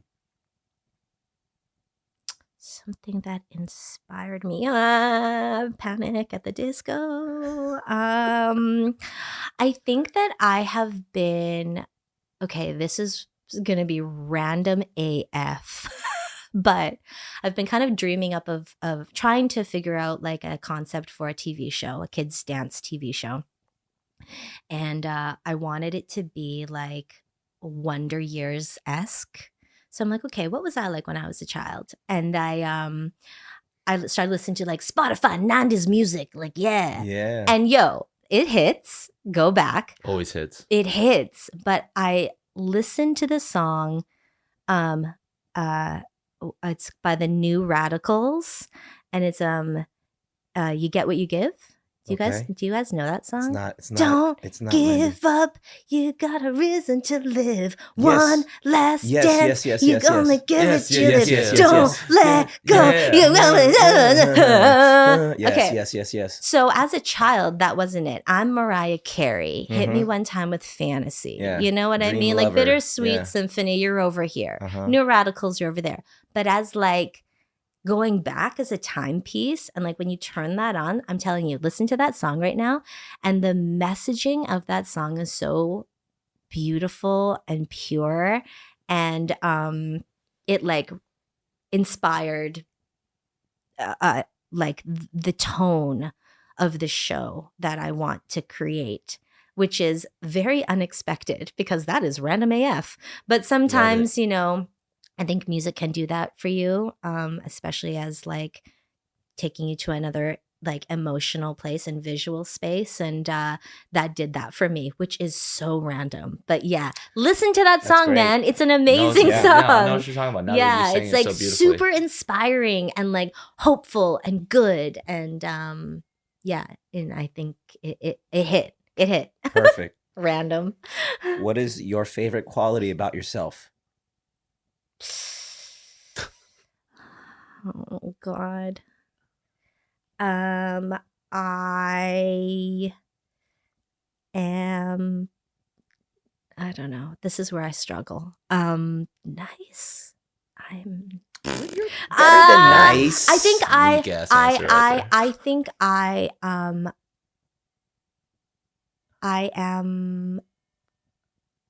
I love my people that I love really hard and thoughtfully. That's a good one. Yeah, I do. It's I very do. good. Yeah, I'm a ride or die fam. Yeah. That's really good. I'm sweating. If you could prescribe something to the world that they must do once a day, what would that be? Prescribe Xanax, weed, heavy doses of alcohol. I'm just kidding, guys. We're allowed to say that here, right? Children are listening to this, are they? Yeah, Chad, cut out the just kidding. Yeah. And then like put in like, you know, like the Xanax logo right there. Just an ad. Get that money, yo. Prescribe, honestly, meditation, man. Meditation. Truly, really and truly. I feel like when people are on their journeys of like self-health, help, whatever, wellness, it's something that's always touted as the way. And it is, because ultimately, if nothing else, it's an exercise in living in presence and awareness. And we could all use some of that. And also quiet, which is, I think, very valuable and important. And sleep. Yes. People needs to be sleeping. Yes. But yeah, meditation faux show all day. Mindfulness. Yeah, big advocate for that. Into it. Well, last time we had you on, you gave us your golden rule. So again, if people are curious, go back to that episode and find. I forgot, but that's why you got to go back and listen to it. Yeah, nice. Tell me what it is. And but yeah, it's there. It's golden for show. It's super golden, super golden. So we kind of switching things up, and as a Kinja now, you get our whole like mindset and you know, mystique and all that mastery, right? Like the Kinja Sensei master. We love to entertain this concept of everybody has the ability to master something. You just put enough time and energy into something and you can master something. Bruce Lee has this famous quote. He says, "I fear not the man who has practiced 10,000 kicks once, but I fear the man who has practiced one kick 10,000 times." So doing anything with so much dedicated focus and time, you can master anything. What is something that you feel that you have mastered?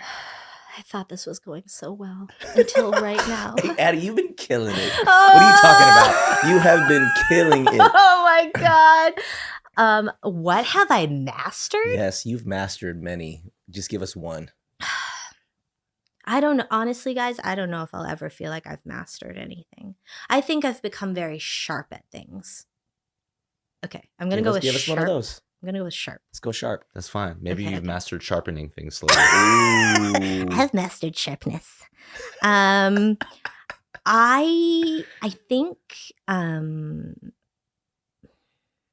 through how do I articulate this? I think that I have really sharpened my production brain. And that's through like years as like in the industry. I think people like don't understand sometimes what that production might mean. But when you're a producer, you're like, you're like the captain of the ship. You're like the puppet master. You're the ringleader. And so you have to have a vision for everything, and you have to execute a goal or a project or deliver on a show or whatever. And you are responsible for that. And you are responsible for every department, every person having what they need so that they can all do their job. And so I think that in the years of experience in the entertainment industry, through the different levels I've been in, and also like having those production experiences, is that I'm very sharp at like someone bringing something to me, whether it's a job or just like normal life things, is like macro view really fast, micro view really fast, discovering what needs to happen, efficiencies, where the fires could be, and what the solutions are. And my brain can process that really quick. And sometimes that is good. Sometimes it creeps up on just normal ass. Like I walk into a restaurant and I see all these things and I'm like, why is the sound off? Why are you standing there? Like, what's going on? Like, and I'm always Why are you standing? Everything. Like, why are you doing that? That shouldn't be there. Like, what? Who did this lighting? Like, what's going on? You're late. Why don't you? You're like, so it's like there's like a level of criticism, but there's also a level of just how can things be done at its best, Right.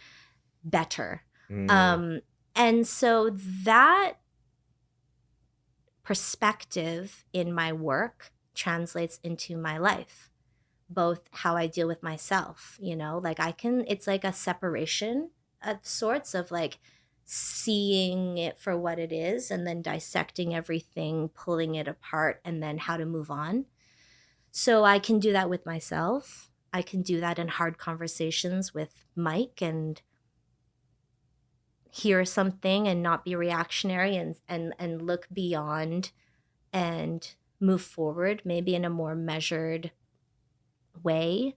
I think I'm able to like take pressure really well. I'm good in crisis. I can maintain and handle my shit and also help people through those difficulties as well. Even like it's happened like in really hard times with my family, when I've had to like put aside my own emotion and be like, get into battle mode. Like I really, like I can get into battle mode really quick. And like, I know it in my eyes. Like I just start going there with my brain. It goes beep, bop, bop, boop. And I'm like, Minority Report. And like, beep, bop, bop, bow. So, and then I can turn it off and be a total piece of shit. And then like, just watch a show. But my brain can turn that on and off really quick. And that's made me good at my job, but also a better person, I think. And I've been able to be there and help people. And in moments when like someone needs to like hold it down and guide through, I can be that. Even when it's hard. And even if I feel away, I can step outside myself and be like, we got to just do it and let's go and move on. So I think that sharpening in my professional life has really helped me in my personal life as well, and how I live and you know, move through the world. So did I do okay? I don't know. I don't know. I don't know. Crisis mode. Crisis. I'm in crisis right now. I'm managing myself really well. See, I just turned it off. I love it. Well, we would love to affirm that you are absolutely a master at that, and beyond that. I mean, well, wow. You have. Thank you for sharing your time with us today, first of all. And it's been such a pleasure. It's been such an honor to share a space with you as crew, as a friend, as a sister, as a colleague, like all the things like that. You know, we all wear these different hats in these mixed relationships that we all have. But Addy, you are so self-aware, like beyond self-aware, and we've said that, like I've said that probably like 100 times on this podcast, but like that quality is not because it involves vulnerability. It involves like let me just lay myself out on this floor, all of it, insecurities, everything. And the fact that you can own it in a way where it's not like, oh, I'm just going to accept myself for this. Like, yeah, sure you do, but you own it, and then you learn how to like work with it and improve it and then strengthen it. And then also just be okay with the stuff that's just going to be, like stuff that's like, I'm insecure about these things still. And then going back to that word tension, going back to the just like ability to push through. I think that's something that like it really resonates in this conversation with you. And you are a master at more than just the production side, which you absolutely are. I think your words, you have really good words. I love your words. Your words are very like intentional. Intentional. Like you know what you're saying and you know why you're saying it. I think that's so important. And like just the work that you're doing. I mean, we don't even need to get into the projects. The projects are going to be there. You know what I mean? I think we're out in this just trying to do life well, you know what I'm saying? And so I think that is my biggest takeaway from our conversation today, is just like doing life well. I feel like you're just doing it well. Oh my God. You know what I mean? And just thank you for just giving us a little snippet of what that looks like in your world. Thank you so much. Yeah, I concur. I think your articulation is very, very, very good. I think that's very useful for a podcast. So really, because I know I went on to Rambletown. You know what's funny? It's when you were going on what you considered your tangent when I was asking that question about therapy. Prior to that moment, I was like, this is a really good podcast.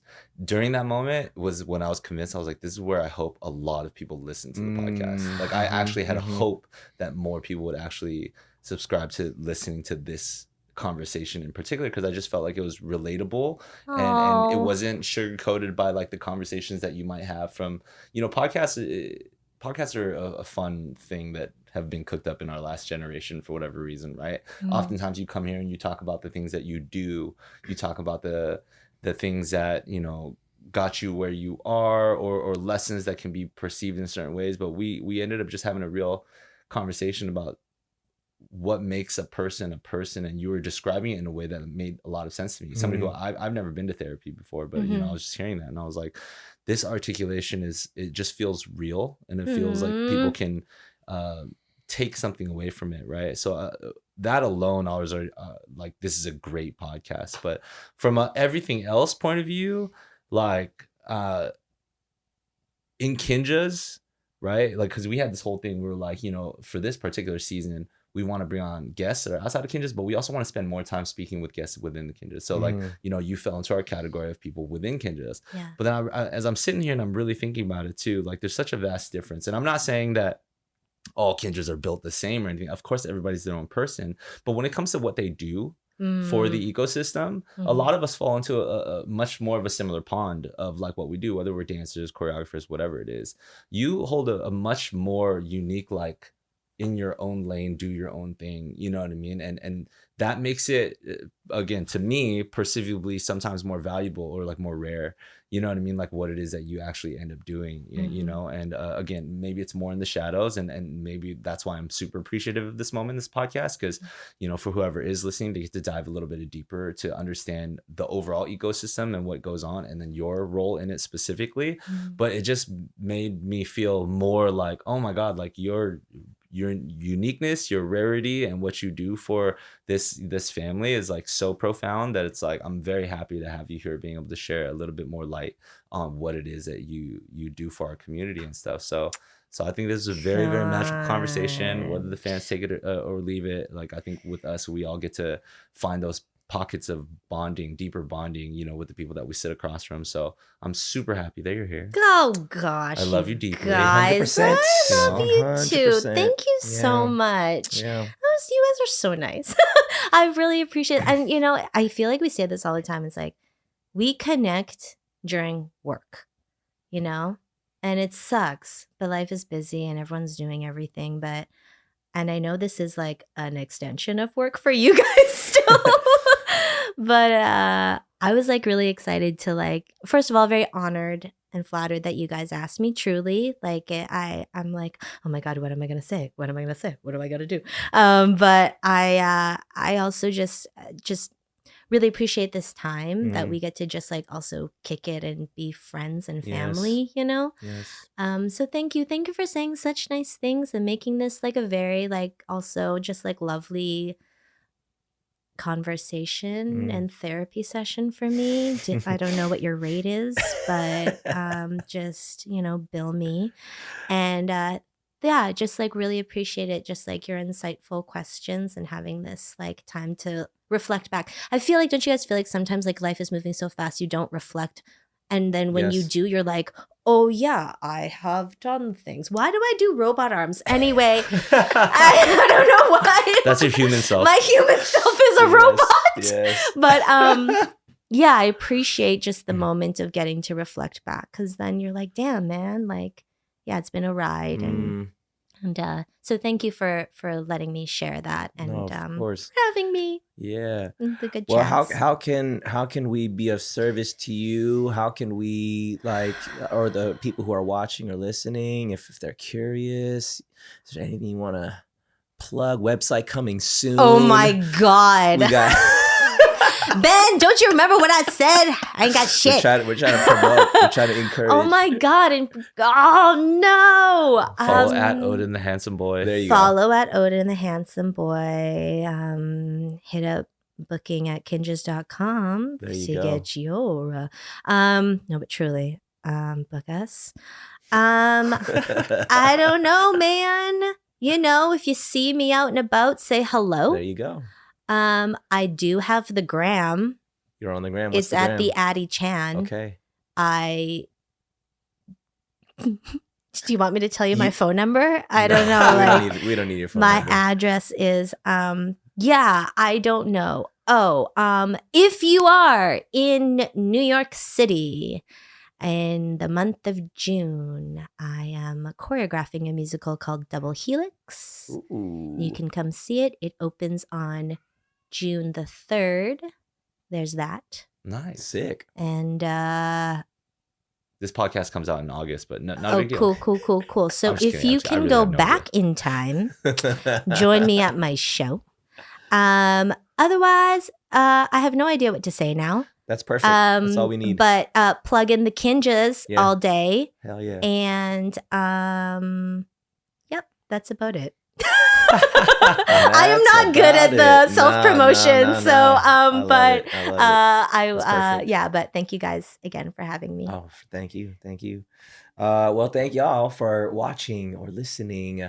If you are finding this episode for the first time, we have many more episodes that come before this. So make sure you follow us on social media at KINJAZ Podcast, cast with a K. We're on all the streamings, iTunes, Spotify, all the good stuff. Write us a review. Leave us an amazing 5-star rating. Only 5 stars. Only 5 stars. That's the only thing we accept. Yeah. And we just appreciate you guys. Kinja bang, y'all. Kinja Bay. Peace.